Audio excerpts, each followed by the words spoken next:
धन्यवाद हो, धन्यवाद पिता परमेश्वर। आज के इस दिन के लिए हम आपको धन्यवाद देते हैं पिता परमेश्वर। आपका दिन पिता परमेश्वर हम बहुत ही पिता परमेश्वर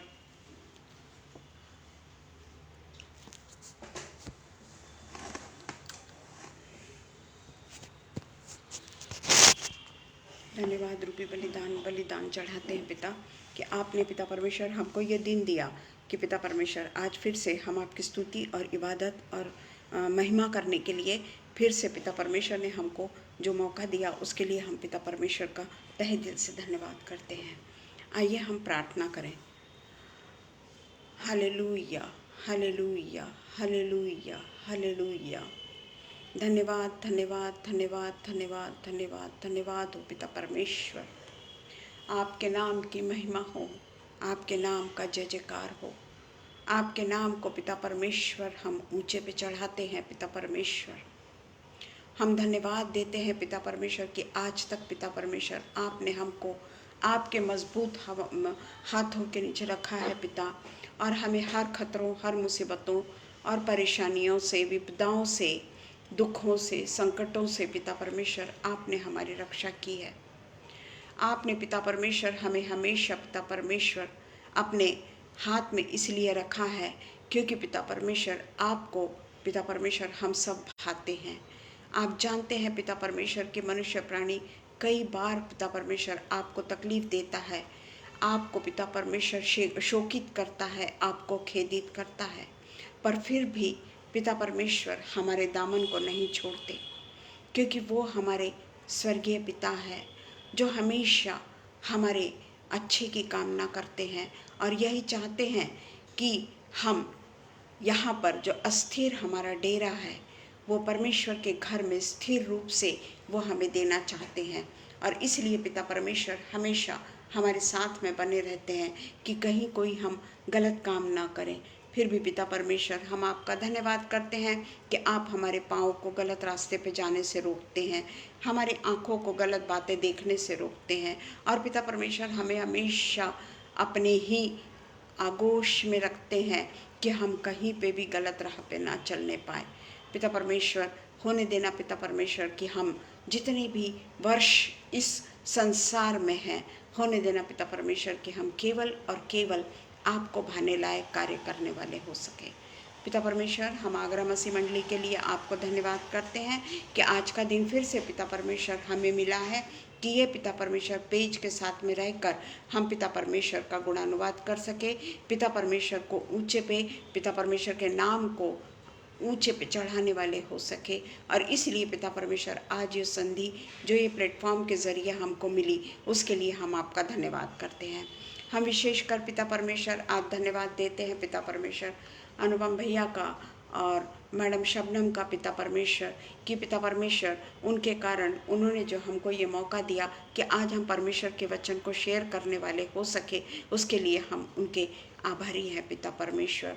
और पिता परमेश्वर जो उनके द्वारा हमें मौका मिला है, होने देना पिता परमेश्वर कि वो मौके को हम व्यर्थ में ना गंवाएं, बल्कि पिता परमेश्वर बहुत ही धार्मिकता के साथ में और अपने सारे मनुष्यत्व को बाहर रखकर केवल और केवल हम यीशु मसीह को पहन ले, और यीशु मसीह ने जैसा हमको वचन के द्वारा जैसा भी हमको मोड़ना चाहता है, जैसे भी हमें वचन के द्वारा बताना चाहता है, उसको हम पूरी इजाज़त दे कि हम अपनी बुद्धि से नहीं बल्कि परमेश्वर के अनुग्रह से परमेश्वर के वचन को बांटने वाले हो सके। पिता परमेश्वर आज के दिन के लिए पिता परमेश्वर फिर से हम अपने आप को आपके हवाले करते हैं, और पिता परमेश्वर ये प्रार्थना हमारे उद्धारकर्ता पवित्र पवित्र जीवित खुदावंत के नाम से मांगते हैं। सुनिए और कबूल करिए। आमीन पिता, आमीन, आमीन। Praise the Lord Shabnam, praise the Lord अंग्रेज जी, प्रेज द लॉर्ड आरती।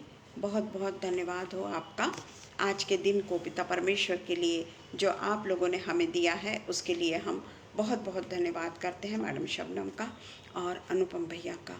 हम सचमुच में ये पेज के द्वारा जो परमेश्वर की महिमा कर रहे हैं और परमेश्वर की महिमा करने का हमको जो मौका मिल रहा है, उसके लिए हम सचमुच में परमेश्वर ने जिनको चुना है परमेश्वर ने उन्होंने जिन्होंने हमको मौका दिया, ये परमेश्वर के द्वारा चुने हुए लोग हैं। और इसीलिए हम पिता परमेश्वर को उसकी महिमा के लिए बहुत बहुत बहुत धन्यवाद देते हैं।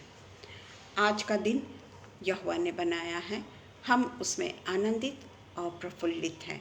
यह हम सब जानते हैं कि हर एक दिन का बनाने वाला हमारा खुदा है। आज का जो हमारा वचन है उसका शीर्षक है courts of haven. Courts of haven, इसके ऊपर आज हम थोड़ा सा मनन करेंगे, थोड़ा सा हम अध्ययन करेंगे। उसके लिए सबसे पहले हम पढ़ेंगे मत्ती 5:25। मत्ती 5:25 वचन कहता है, मत्ती 5:25 में, जब तक तू अपने मुद्दई के साथ मार्ग ही में है, उससे झटपट मेल मिलाप कर ले, कहीं ऐसा ना हो कि मुद्दई तुझे हाकिम को सौंपे और हाकिम तुझे सिपाही को सौंप दे और तू बंदीगृह में डाल दिया जाए। यहाँ पर हम देखते हैं हाकिम यानी हमारा न्याय करने वाला परमेश्वर, जो हमारा न्यायाधीश करके नियुक्त किया गया है। और इसीलिए पिता परमेश्वर जो आज हमको मौके पे मौके दिया चले जा रहा है, वो केवल इसीलिए कि हम उसके साथ में मार्ग ही में उसके साथ में रिकंसाइल कर लें।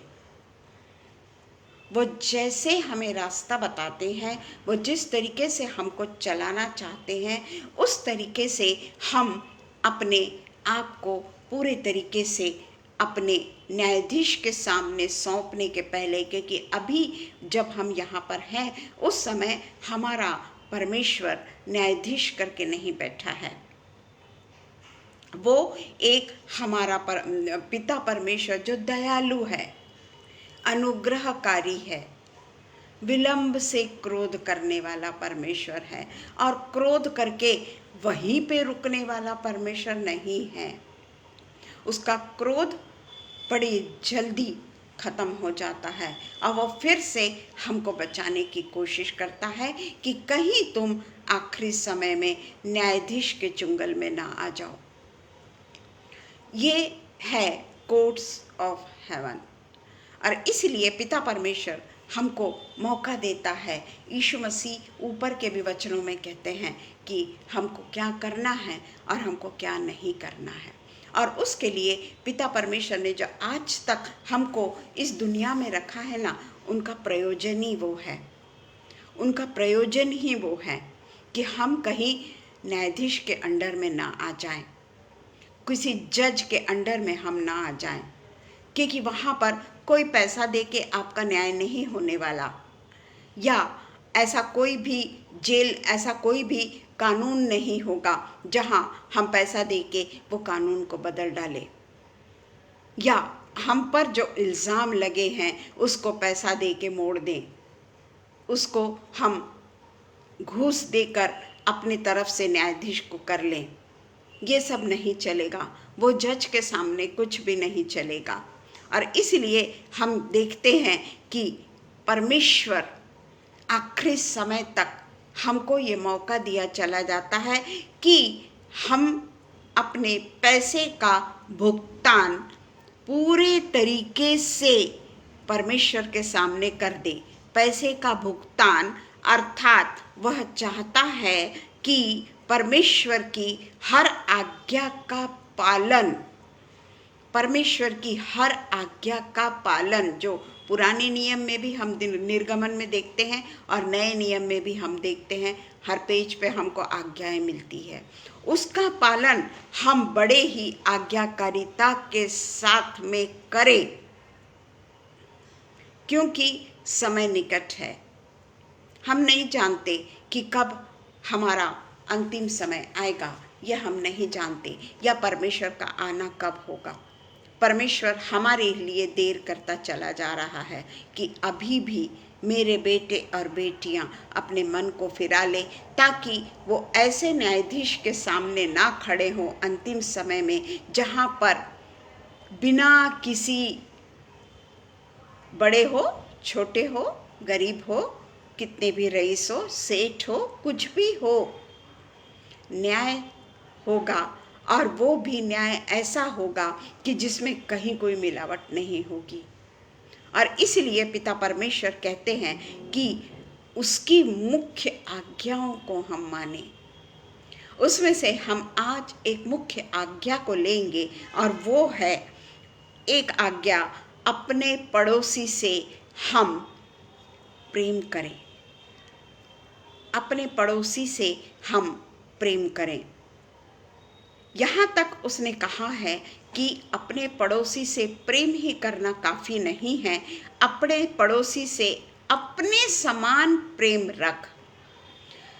मत्ती 5:43 से 47 में हम देखेंगे। मत्ती 5:43 to 47।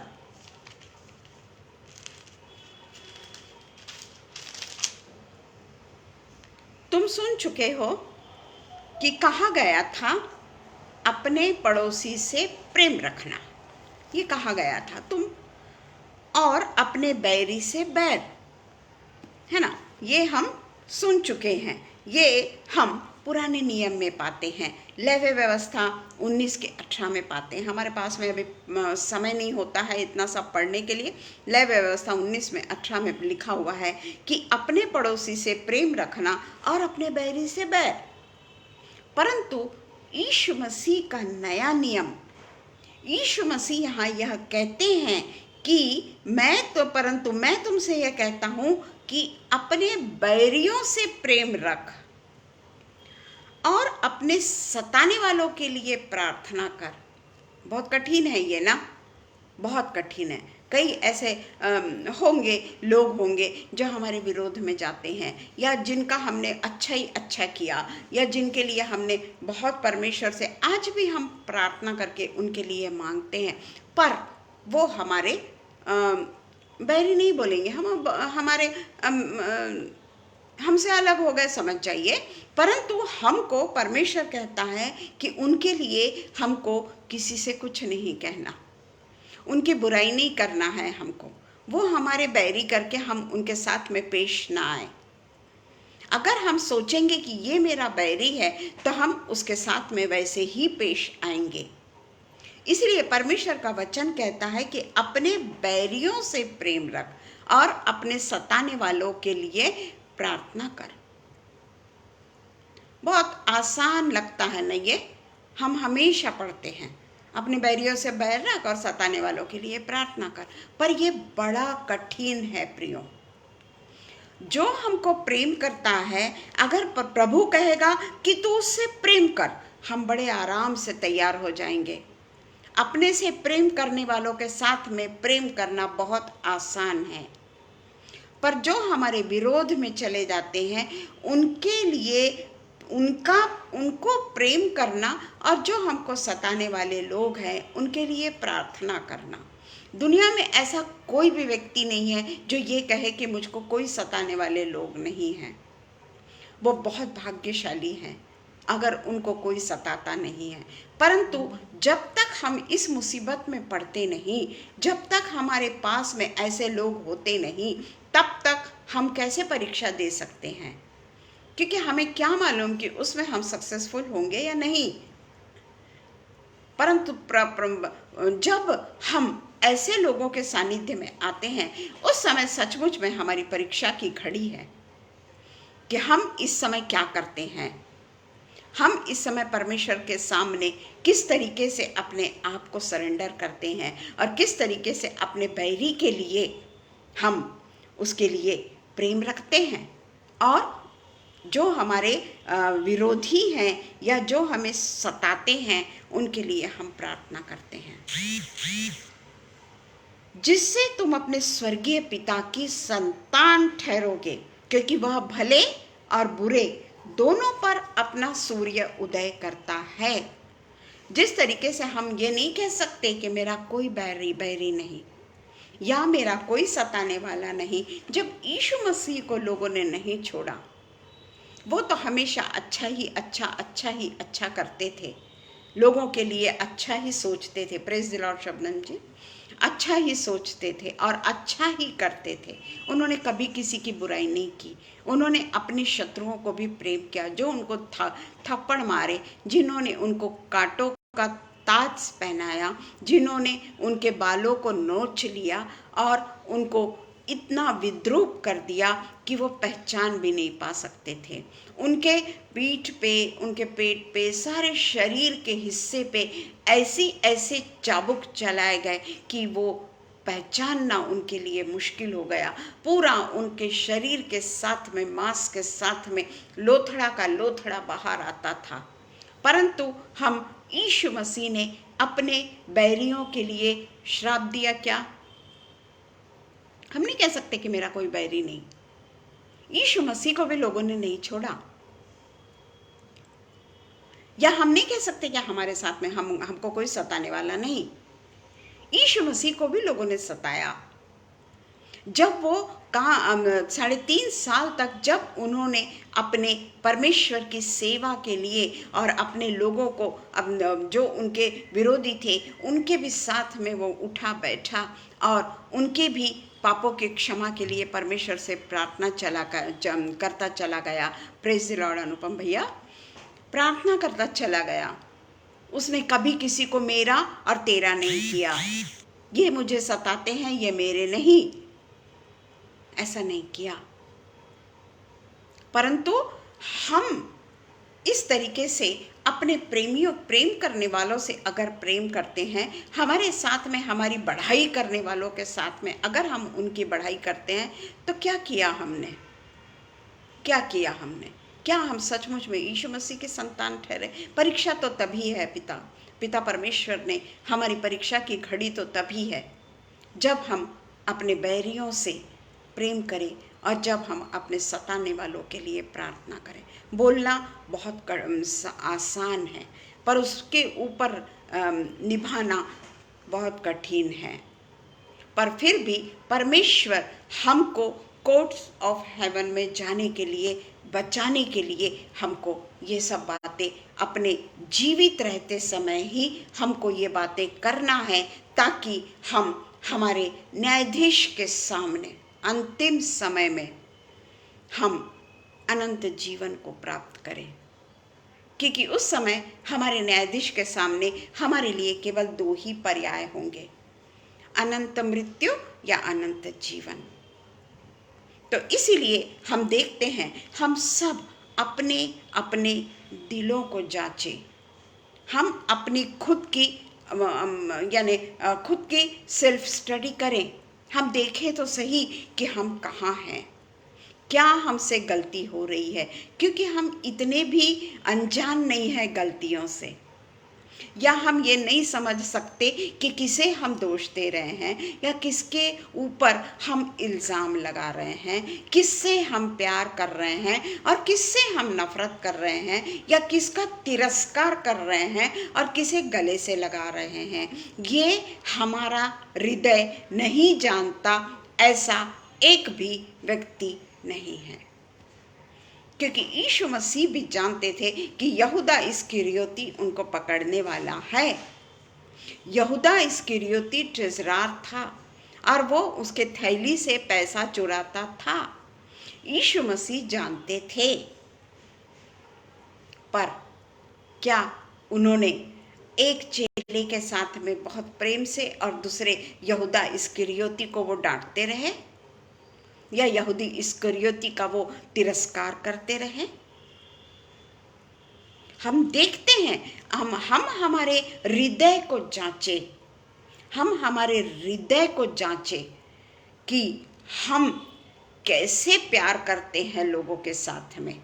हमारा प्यार कहीं सेल्फिश तो नहीं, हमारा प्यार कहीं उनसे कोई चीज़ की अपेक्षा तो नहीं कर रहा।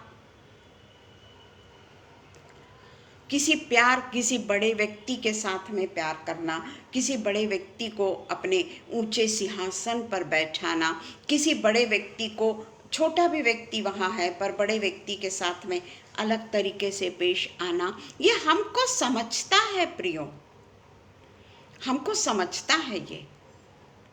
पर अगर हम समझ के भी ना समझ बनते हैं तो हमको कोर्ट्स ऑफ हेवन के सामने खड़े रहना है। ये लिखा हुआ है, ये मेरे मन की बात नहीं है, ये परमेश्वर का वचन है कि उस समय के लिए तू बचा रहे। जिसके साथ में तेरा भेदभाव है या जो तेरे को सता रहा है या जो भी कोई मुद्दे के साथ में तू रास्ते पर है, उसके साथ में तू अपने जीते जी उसके साथ में तू रिकंसाइल कर ले। ऐसा ना हो कि वो तुझे हाकिम को सौंपे। इसीलिए हम देखते हैं, हम किसी भी समय, हमें नहीं मालूम कि परमेश्वर ने हमें कितना समय दे रखा है। हम कहेंगे कि अभी नहीं, अभी तो मेरा ये काम चल रहा है, अभी तो मैं वो काम में बिजी हूँ, सब काम खत्म होने के बाद में मैं परमेश्वर के वचन के अनुसार करूँगा या करूँगी। ऐसा नहीं कर सकते। पिता परमेश्वर ने कहा है कि हमारा जो, हम कितने समय हमारे पृथ्वी सरीखे डेरे में जो अस्थिर है, कितना भी बड़ा घर होने दीजिए, कितनी भी शान और शौकत के साथ हम क्यों न रहते हैं, कितना भी हमारे पास में अलग अलग सुविधाओं से हम लैस हैं, परंतु परमेश्वर का वचन करता है कि ये पृथ्वी में जो हमारा डेरा है वो अस्थिर है, वो टूट जाएगा, वो हमसे बिछड़ जाएगा। और उस समय जब हम उस घर को छोड़कर जा सकते हैं, उसके बाद में हमें कोई मौका नहीं है कि हम पिता परमेश्वर से माफ़ी मांगे, और उसके बाद पिता परमेश्वर भी हमें माफ़ नहीं कर सकता, क्योंकि अंतिम समय में न्याय तो होगा। पार्शियलिटी नहीं होगी वहाँ कि तुम बड़े पद पे थे, ये छोटे पद पे था, या तुम धर्म के ठेकेदार थे और ये तुम्हारा गुनाहगार था जिसको तुमने पृथ्वी पर सजा दी। तू पापी है बोलकर उसको तुमने सजा दी, उसको तुमने अपने बीच में से अलग कर दिया। चर्च में भी आपने इस तरीके के भेदभावपूर्ण रवैया आपका था। ये पृथ्वी पर ही चलेगा, परमेश्वर का वचन है। और इसलिए परमेश्वर का वचन कहता है कि अपने शत्रुओं से प्रेम करो। अपने प्रियजनों से तो हर कोई प्यार करता है, प्रियो, हर कोई प्यार करता है, पर जो हमारे विरोधी हैं, जो हमें कभी भी यानी कहना चाहिए उत्तेजना नहीं देते, या हमें कोई इसमें शरीक नहीं करते, ये सब पृथ्वी पर की बातें हैं। ये बातों से हम अपने आप को अलग कर लें। कोई हमें महत्व दे ना दे, कोई जले ना जले, हमें उससे कोई लेना देना नहीं, क्योंकि हम न्यायाधीश नहीं। हमको उन्हीं के लिए प्रेम करना, उन्हीं को प्रेम करना है, उन्हीं के लिए प्रार्थना करना है जिसके कारण हमारा दिल दुखी हो गया या क्रोधित हो गए हम, या उसके लिए हमने गलत बातें सोच ली। हे प्रभु, तू इसे कभी मत क्षमा करना।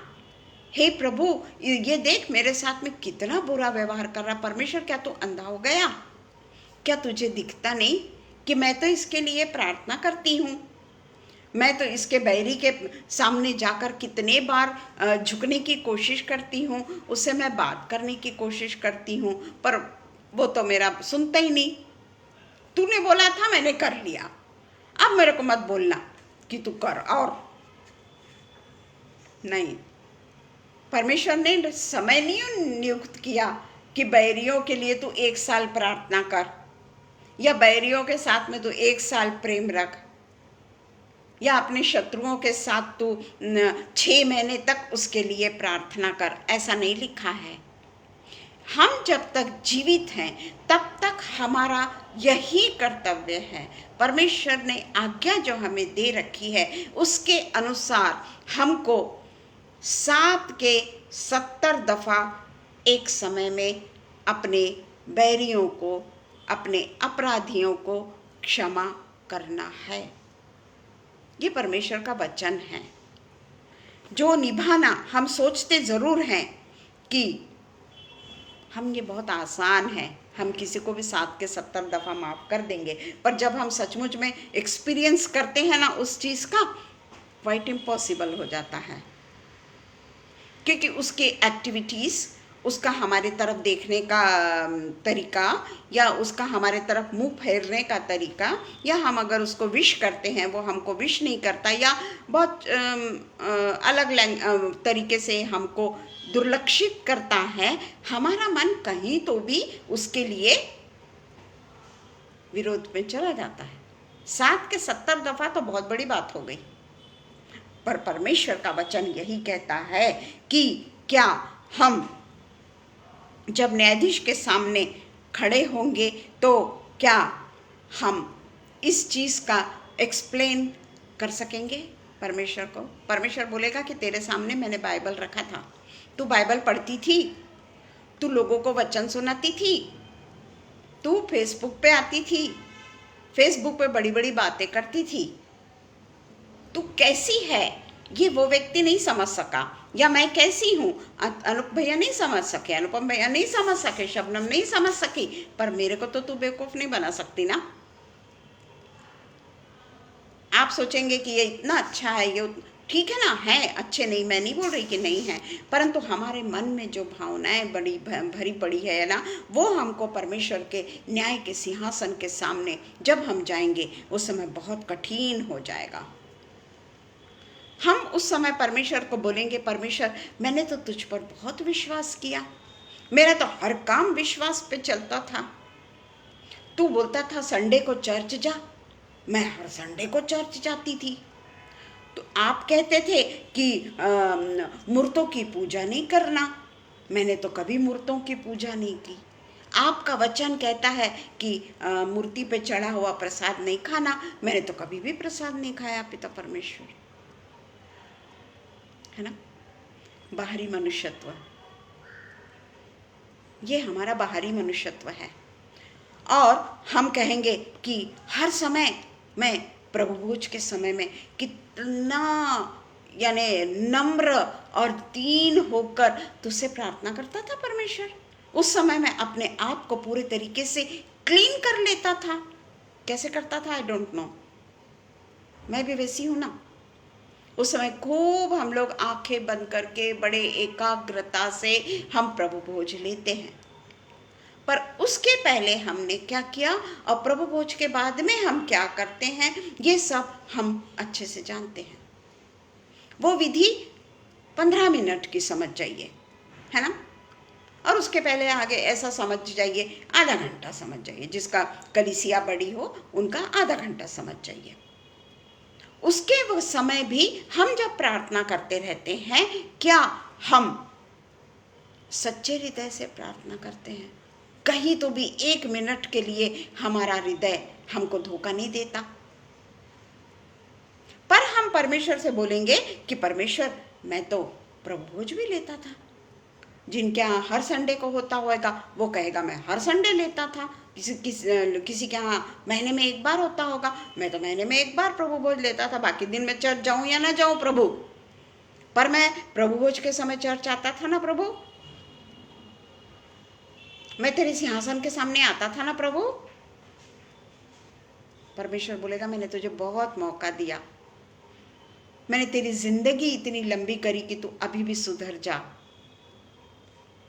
जवानी के दिन तो तूने ऐसे ही गुजार दिए, पर पिता परमेश्वर हमको संधि पे संधि, संधि पे संधि देता चला जाता है। कई लोग ऐसे होते हैं, बहुत अच्छा काम करते हैं ना, चर्च के लिए बहुत बहुत मेहनत करते हैं, चर्च को धोते हैं, चर्च की डस्टिंग करते हैं, चर्च में झाड़ू लगाते हैं। बहुत अच्छा काम है ये, बहुत अच्छा काम है ये, है ना, बहुत अच्छा काम है। पर क्या वो बोलकर बताते हैं ये बातें कि आज उन्होंने, या पास्टर बोलते होंगे आज उन्होंने ऐसा किया वैसा किया वैसा किया, खत्म हो गया सब। क्योंकि परमेश्वर ने भी, हमारे यीशु मसीह ने भी हमारे लिए अपने आप को राजा की संतान बना के पैदा नहीं हुआ। हर रात वो अपने चेलों के साथ में ऐसी जगह में सोता था जहाँ पर बिस्तर भी नहीं था, पलंग की तो बात ही जाने दो। तो हम कौन हैं? वो तो हमारा न्यायाधीश है, फिर भी उसने ये तकलीफ़ों को सहा है और फिर भी उसने अपने विरोधियों के लिए कभी भी परमेश्वर से ये नहीं कहा कि परमेश्वर देखिए मेरे को कितना सता रहे हैं, इनको तो दंड दे। कभी पढ़ा आपने? इवन यहूदा इस्करियोती भी अगर समझ जाइए प्रेरितों के काम में जिस तरीके से बाकी के चेले बदले, बाकी के चेलों ने भी उसके साथ में छोड़ दिया था चेलों ने, है ना, परंतु उनको एक संधि मिली, है ना, और वो उस संधि का उन सब ने फायदा उठाया और आज वो परमेश्वर के साथ में विराजमान है। परंतु यहूदा इस्करियोती को भी यीशु मसीह माफ कर सकते थे, पर यहूदा इस्करियोती ने आत्महत्या ही कर लिया, क्योंकि जब यीशु मसीह ने उनके ऊपर इल्ज़ाम लगाने वाले, उनके ऊपर थूकने वाले, इवन बरब्बा को भी क्यों छोड़ा गया? यीशु मसीह के लिए उसको छोड़ा गया। बरब्बा के बारे में आगे नहीं लिखा है कि उसने कैसा जीवन आगे में जिया, ये नहीं लिखा है, पर वो यीशु मसीह के कारण ही छोड़ा गया। यीशु मसीह की ये योजना थी। अगर बरब्बा क्रूस पर चढ़ाया जाता तो यीशु मसीह की जो योजना है कि वो हर एक प्राणी के लिए, नॉट ओनली फॉर क्रिश्चियंस, हर एक प्राणी के लिए वो क्रूस पर की दर्दनाक, शर्मनाक और असहनीय पीड़ा को लेकर वो क्रूस पर चढ़ गए।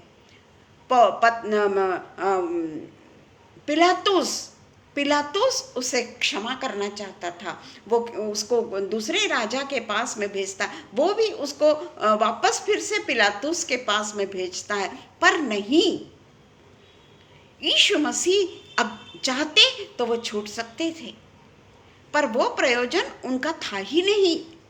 वो तो सिर्फ हमारे उद्धार के लिए इस दुनिया में आए थे, ताकि हम सब का उद्धार हो जाए, ताकि हम सब परमेश्वर के महिमा से रहित न हो जाएं, ताकि हम परमेश्वर के न्याय के सिंहासन पे जाने के पहले अपने आप को शुद्ध ना कर ले, पवित्र कलीसिया ना कर ले। इसीलिए हर एक जितनी भी अड़चने आती चली गई, पिलातुस भी नहीं चाहता था कि इसमें तो कोई दोष नहीं है, तो मैं इसे कैसे क्रूस पर चढ़ाऊं। हम अच्छे से जानते हैं बरनबा जो उसका जो जिसको मारना था, जो डाकू था बरब्बा, उसको भी यीशु मसीह के कारण ये नहीं हुआ कि यीशु मसीह को छोड़ दिया गया, क्योंकि सब कोई यीशु मसीह के लिए यही कहते रहे, जो जितने भी बड़े लोग थे, जितने भी सिंहासन पे बैठे हुए थे, कि इसका क्या दोष है, इन्हें किस दोष की सज़ा दें हम। पर यीशु मसीह ने एक शब्द भी नहीं कहा। हम हमेशा सोचते हैं कि यीशु मसीह ने क्यों नहीं कुछ कहा। कितना पिलातुस ने पूछा, सब ने पूछा, पर यीशु मसीह चुपचाप रहे। क्यों? क्योंकि वो जानते थे कि मेरे जो प्रियजन हैं, जो उसके बैरी थे उस समय, रोमन्स आखिरी तक उसके बैरी रहे, फिर भी हमारे यीशु मसीह ने हमारे लिए बलिदान किया। इसलिए नहीं कि हम जोर जोर से जिस तरीके से मुंह फाड़ फाड़ के चिल्लाते हैं ना, हमने मंदिर की सफाई की, हमने मंदिर को पोछा लगाया, हमने इतना पैसा दे दिया, हमने उसकी सेवा कर दी, हम उसको हर साल पैसा देते थे, हम परमेश्वर के लिए गरीबों को पैसा देते थे। ये ढकोसले हमारे यीशु मसीह ने हमको नहीं सिखाया, क्योंकि उसने वैसा जीवन ही नहीं जिया। उसने वैसा जीवन ही नहीं जिया, तो हम क्यों ऐसे जीवन को अपने गले लगा लें? हम क्यों इस तरीके की बातें करें कि मैंने चर्च की ऐसी सेवा की, चर्च की वैसी सेवा की। और मेरे बाद जब मैं चर्च से घर जा रहा था ना, तो वहाँ एक गरीब आदमी सड़क पर तड़प रहा था। मैंने उतर के उसका क्या किया मैंने, जिस तरीके से यीशु मसीह गरीबों के लिए वहीं पे रुक जाते थे। 12 साल से खून बहने वाली स्त्री, भीड़ उस पर उमड़ रही थी, फिर भी यीशु मसीह रुके। जबकि वो सूबेदार की लड़की को ठीक करने जा रहे थे। वो तो समय था उनका कि वो चाहते थे कि उनके परमेश्वर के सामर्थ्य को वो दिखा सके, और उन्होंने वो स्त्री को पहले चंगा किया।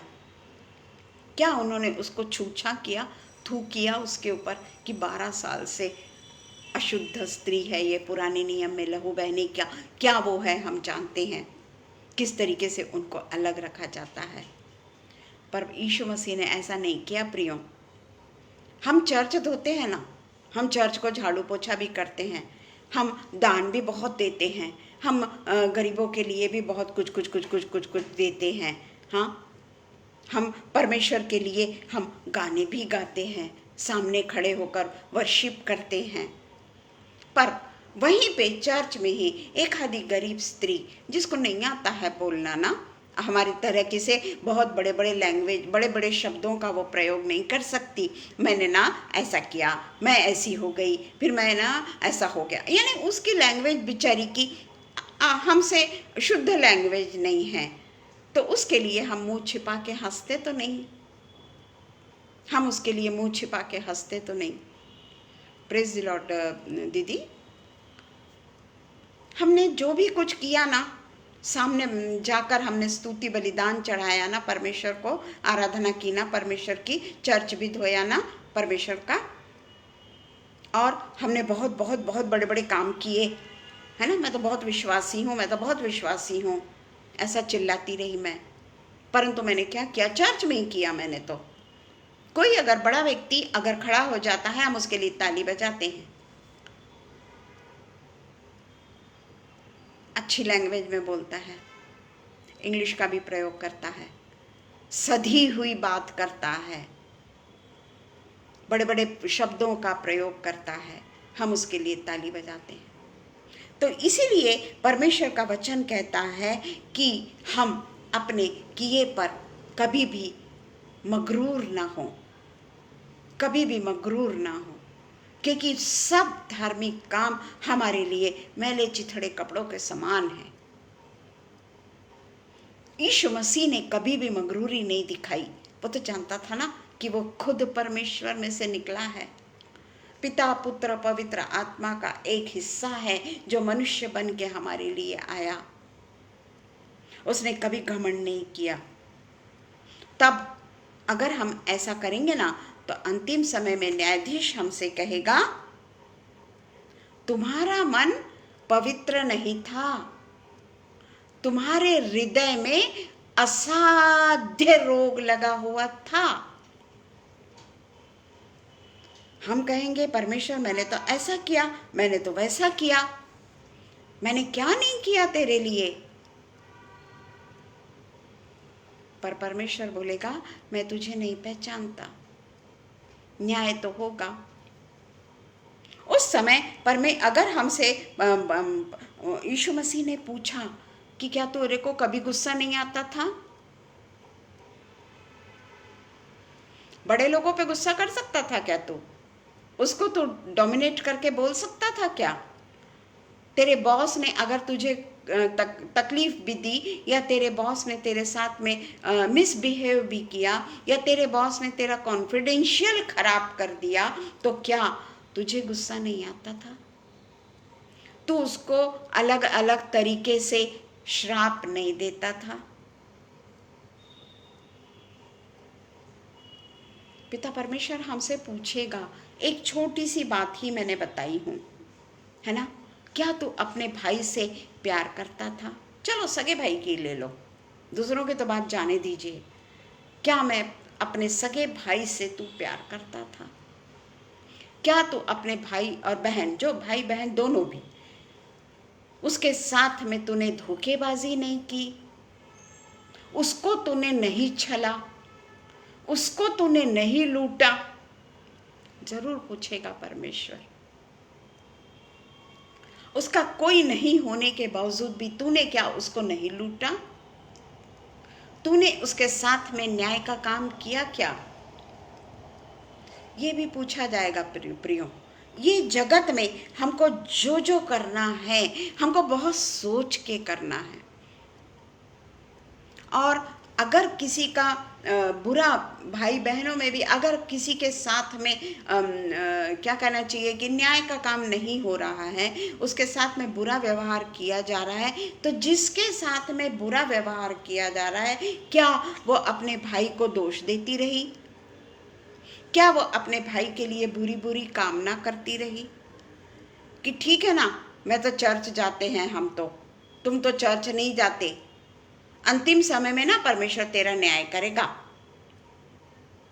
ऐसा बोलते हैं हम? हाँ बोलते हैं। बोले ना, मन में तो सोच लिया ना, हृदय में तो सोच लिया ना अपने। तो इसका मतलब है कि हमारा मन अभी भी कलुषित है, हमारा मन अभी भी, हमारा हृदय अभी भी अशुद्ध बातों से भरा हुआ है।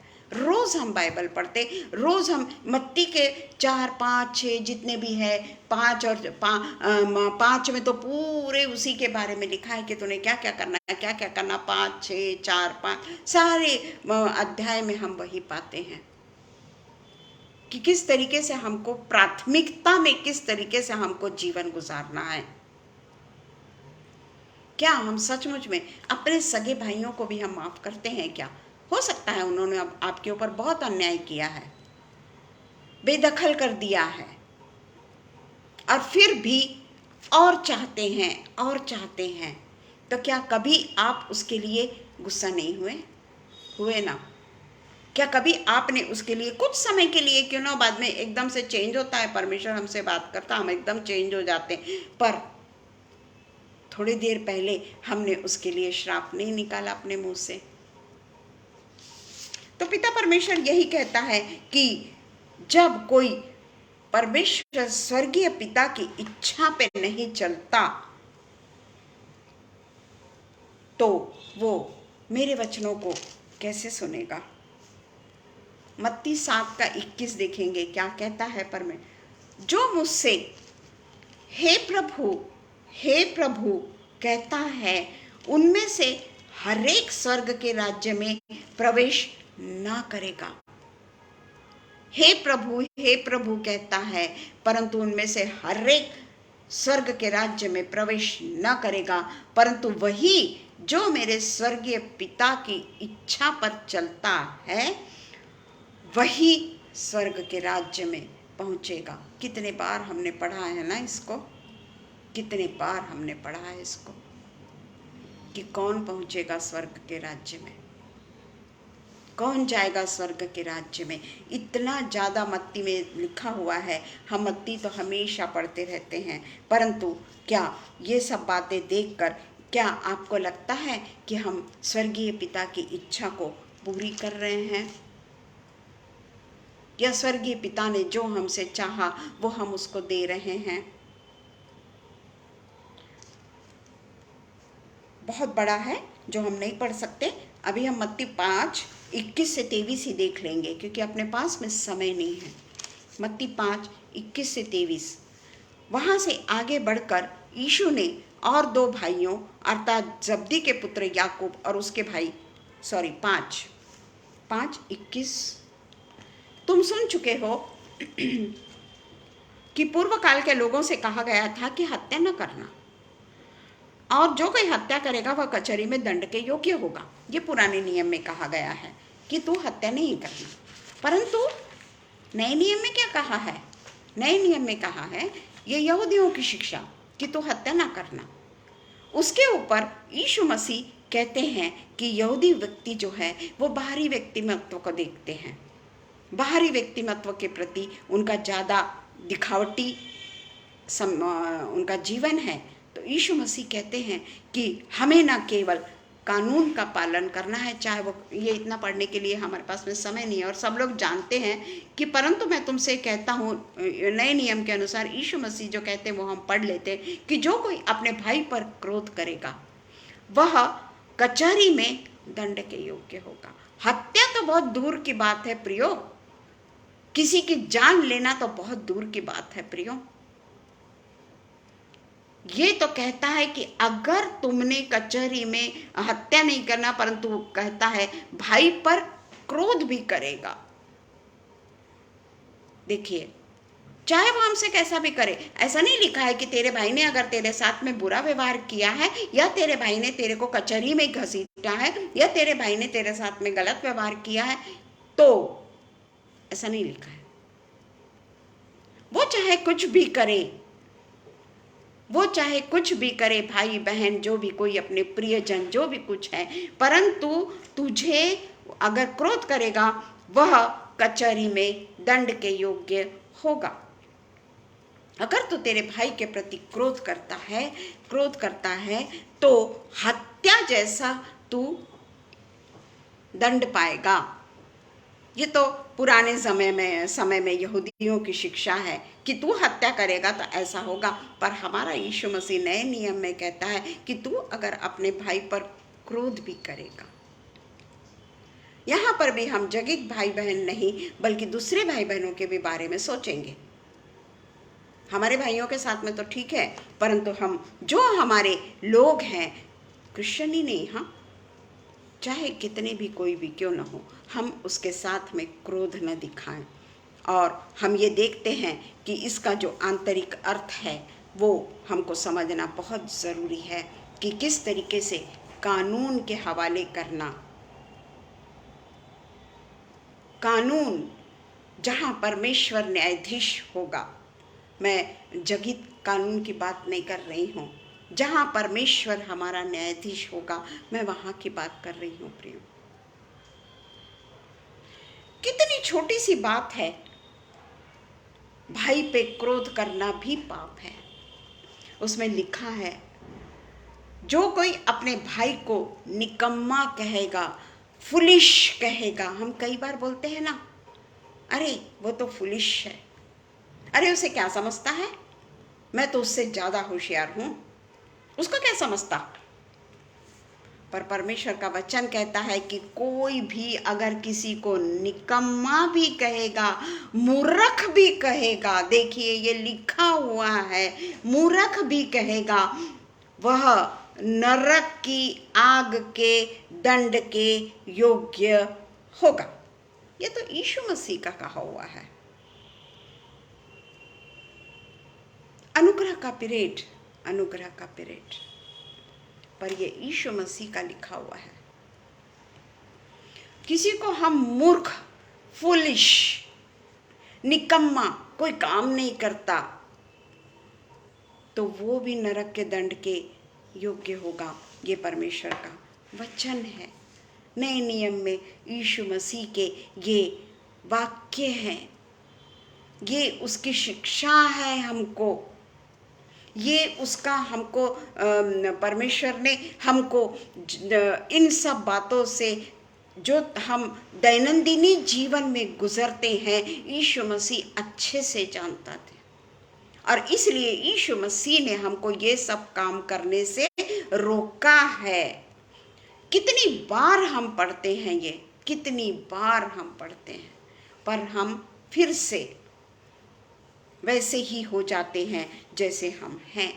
कई लोग कहते हैं कि मैं 10 आज्ञाओं का पालन करता हूँ, एक भी मैं अपने पास में समय नहीं है, सब जानते हैं, आज्ञाओं का पालन करता हूँ, परंतु वो बाहरी दिखावे के लिए सब कुछ करते हैं। बाहरी दिखावे के लिए लोगों से प्यार दिखाते हैं, अपने बैरी से बात करते हैं, अपने बैरी के गले लगते हैं, अपने बैरी को प्रेज द लॉर्ड करते हैं। पर अगर उनके मन में उन्होंने उसके साथ में दिखावटीपना किया है, वो नहीं समझेगा, पर पिता परमेश्वर समझेगा ना, मेरा यीशु मसीह समझेगा ना कि मैंने क्या किया है, मैंने कितना दिखावटीपना किया है। और इसलिए अंदर से उनके हृदय में, मेरे भी हृदय में, हम सब के हृदय में उनके लिए सिनफुल डिजायर होती है या नहीं होती है? सिनफुल डिजायर होती है। ऊपरी मनुष्यत्व और भीतरी मनुष्यत्व दो अलग अलग चीजें हैं प्रियो। ये सिनफुल डिजायर को लेकर अगर हम सोचें कि ये बाहरी कार्यवाही, पाप तो बाहर की कार्यवाही है, शरीर के बाहर हो रहा है ये सब, परंतु वो पाप से हम अपने मनुष्यत्व को नष्ट करते चले जा रहे हैं। परमेश्वर ने जो हमको ये देह दिया है, वो देह का हम अपमान कर रहे हैं, वो देह को हम कलुषित कर रहे हैं, वो देह को हम अपवित्र कर रहे हैं। वो देह में नहाने से भी वो अपवित्रता नहीं निकलने वाली। कितने भी एडवर्टाइज, पेयर्स का एडवर्टाइजमेंट, संतूर का, किस किस का एडवर्टाइजमेंट आता है ना, तो चगोरी हो जाएगी, ऐसा हो जाएगा, हम फेयर एंड लवली लगा ले, हम कुछ भी कर ले, कोई फायदा नहीं, कोई फायदा नहीं, क्योंकि हमारा गैर कानूनी बाहरी व्यक्तिमत्व ही परमेश्वर को नाप्रसन्न करता है, अप्रसन्न करता है, क्योंकि हम अपनी इच्छा से ये सब काम करते हैं। हम स्वार्थी हैं। हम परमेश्वर का जो यीशु मसीह की जो क्रूस की मृत्यु है और उसने जो फिर से क्रूस पर विजय पाई और तीसरे दिन वो जी उठा और 40 दिन तक वो परमेश्वर हम लोग, यीशु मसीह हमारे साथ साथ में रहा और 40वें दिन उसका स्वर्गारोहण हो गया और 50वें दिन उसने पवित्र आत्मा हम सबको दी। इन सब को हम अपने पांव तले कुचल रहे हैं और उसका केवल और केवल एक ही दंड है, जो न्यायाधीश के सामने हमको खड़े रहना है। इसलिए हमको बहुत ही समझ के, सोच के सारे काम को करना है। परमेश्वर के वचन पढ़ने से कोई फायदा नहीं। केवल पढ़ना तो सब कोई पढ़ता है, हम भी पढ़ते हैं, पर करते क्या हैं? इसलिए आइए हम परमेश्वर से सामर्थ मांगे, उसकी दया मांगे और उसके परमेश्वर के वचन पे 100% चलने वाले हो सके, बाहरी मनुष्यत्व नहीं। धन्यवाद हो पिता, धन्यवाद हो पिता, धन्यवाद हो पिता परमेश्वर। सचमुच में पिता परमेश्वर, आपका वचन पिता परमेश्वर हमारे लिए एक दीपक है पिता, जो हमें प्रकाश में ले जाने की कोशिश करता है पिता परमेश्वर। पर पिता परमेश्वर, हम वो दीपक को ऊपर ना रखते हुए पैमाने के नीचे रखते हैं पिता परमेश्वर, और इसके कारण हमारा दीपक, मन रूपी दीपक बुझ जाता है, हृदय रूपी दीपक बुझ जाता है, क्योंकि हम उसको परमेश्वर के वचन से कभी भी उसको तेल नहीं डालते, पवित्र आत्मा का तेल हम अपने हृदय में नहीं भरते, और इसी के कारण हमारा वो दिया बुझ जाता है।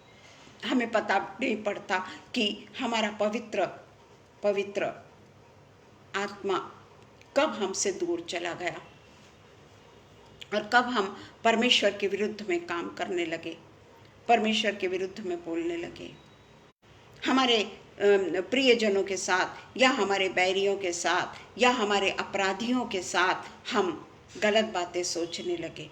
हम भी किसी के अपराधी हैं प्रियो, हमने भी हम किसी के बैरी हैं पिता परमेश्वर, क्योंकि हमारा चाल चलन बाहरी मनुष्यत्व को दिखाने के लिए अगर है तो हम भी पिता परमेश्वर वही लाइन में आते हैं, जो लाइन आपको पसंद नहीं, और वो लाइन से आप हमको बाहर निकालना चाहते हैं, ताकि हम परमेश्वर के सिंहासन के सामने अगर जाएंगे, परमेश्वर के सिंहासन के सामने तो हर कोई जाएगा, परंतु हमें अनंत जीवन प्राप्त हो। हम यही काम करें प्रियो कि हम अनंत जीवन के भागीदारी हो सके। हम स्वर्गीय राज्य में, जहाँ हमारे लिए पिता परमेश्वर ने घर बनाने का प्रॉमिस किया है, वहाँ पर हम उसके साथ में ऐसे घर में चले जाएं जहाँ न दीमक लगेगी, जहाँ न गंदा होगा, बल्कि वो अस्थिर भी नहीं होगा। ऐसे स्थिर डेरे में हम जाने के लिए पिता परमेश्वर हमें आप सामर्थ्य दीजिए। आपके वचन को केवल हम पढ़ने वाले ना हो, बल्कि उसके अनुसार हम अपने जीवन को जीने वाले हो सके पिता। फिर से एक बार पिता परमेश्वर आगरा मसीह मंडली के लिए हम आपको धन्यवाद करते हैं कि ये पवित्र वचन इस पेज के द्वारा जो आपने हमसे बातचीत की वो इसलिए की कि मैं अपने आप को सुधार सकूं। और इसलिए पिता परमेश्वर मैं ये पेज का धन्यवाद देती हूँ और पिता परमेश्वर मैडम शबनम का और अनुपम भैया का धन्यवाद देती हूँ कि उन्होंने हमको ये संधि दी कि हम आज भी अपने कलुषित मन को पवित्र करने वाले हो सके। पिता सब कुछ पिता परमेश्वर हम आपके अति पवित्र शोभायमान नाम से, जीवित परमेश्वर के नाम से प्रार्थना को मांगते हैं। सुनिए और कबूल करिए। आमीन पिता, आमीन, आमीन। धन्यवाद हो सबको। God bless you Shabnam, God bless you Anupam भैया, सब जितने भी उपस्थित है हर किसी को परमेश्वर बहुत बहुत आशीष दे। प्रेज द लॉर्ड, आमीन।